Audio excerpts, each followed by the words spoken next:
Bonjour à toutes et à tous. Alors aujourd'hui, dernier épisode sur le cours fonction cosinus et sinus, une étude.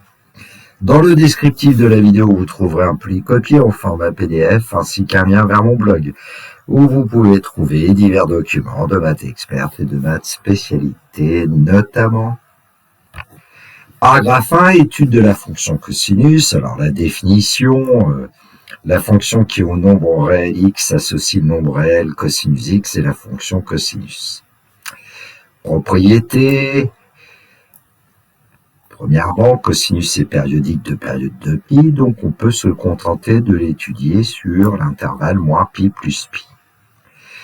Cosinus est pair, deuxièmement, donc on peut se contenter d'étudier la fonction cosinus sur l'intervalle 0pi. Et puis, qu'est-ce qu'on sait sur l'intervalle 0pi? La fonction cosinus est strictement décroissante sur l'intervalle 0pi. Propriété, la fonction cosinus est dérivable sur R, et le nombre dérivé de cosinus en x est moins sinus x. Pour la courbe représentative de la fonction cosinus sur l'intervalle moins 2pi, 2pi,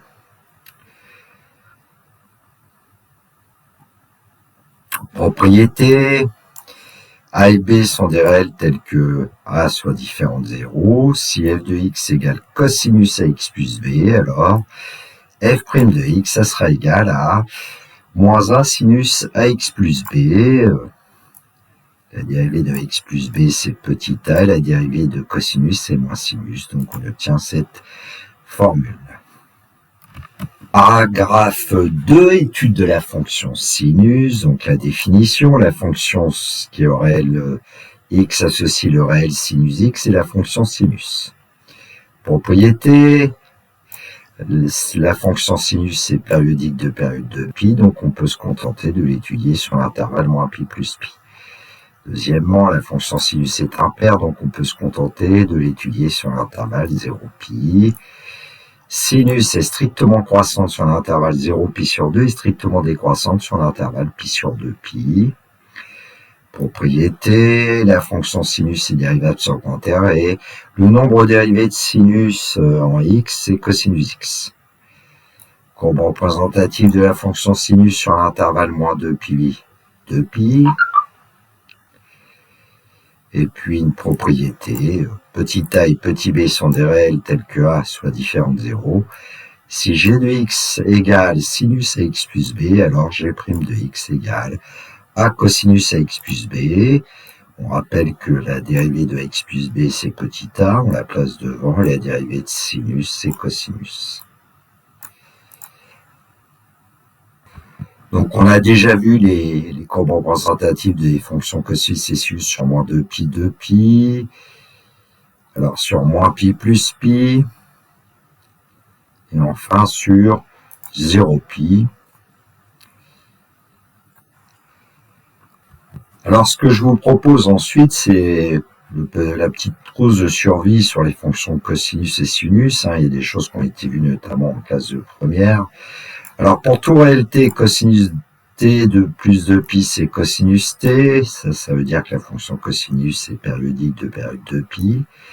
Et cosinus moins t égale cosinus t, ça veut dire que la fonction cosinus est paire. Pour tout réel t, cosinus prime de t, c'est moins sinus t. Connaître le tableau de variation, éventuellement savoir le retrouver, à partir d'une courbe par exemple. Le savoir 2, c'est à propos de la fonction sinus. Pour tout réel t, sinus t plus 2pi égale sinus t. Ça veut dire que sinus est périodique de période de pi et sinus de moins t égale moins sinus t. La fonction sinus est impaire.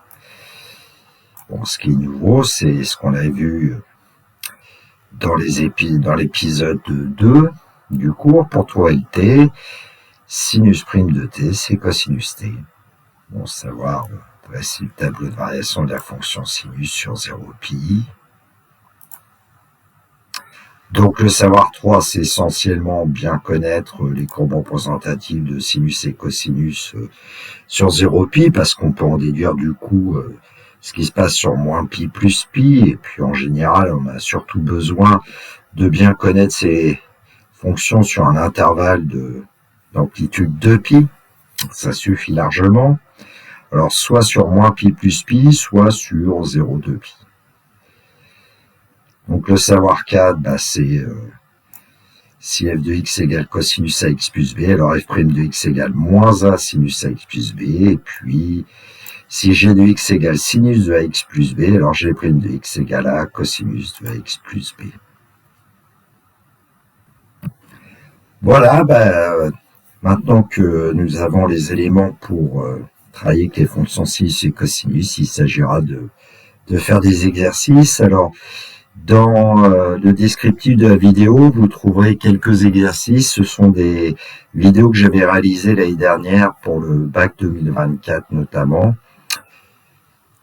Mais je ferai quelques autres vidéos sur ces fonctions cosinus et sinus. Alors, dans le cadre du bac, elles tombent rarement, mais ce sont des fonctions très importantes pour l'enseignement supérieur. Voilà. Il me reste à vous souhaiter une belle journée. Surtout, prenez bien soin de vous.